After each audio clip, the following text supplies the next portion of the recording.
It's no secret Houston is growing, and it's happening quickly. I like to tell people you're sitting in the fastest growing city in the fastest growing state. Our metropolitan area is growing by almost 400,000 people in the first, from April 1st, 2010 to July 1st of 2013. And Murdock, who served as director of the census under George W. Bush, says the greater Houston area will have added 1.2 million by 2020. Which begs the question, what kind of stress will those numbers put on the area's water supply?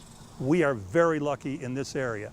I don't believe we'll ever see anything like we've seen in West Texas because we have water sources right here that are replenished with rain. Houston is mainly on surface water. We have a few other sources, groundwater, and we also have the opportunity to perhaps do some water reuse in the future. But at the moment, the majority of our water comes from surface water, specifically Lake Livingston is the majority of it. And because Lake Livingston is fed by the Trinity River, Houstonians might want to put any rivalry they have with DFW on hold.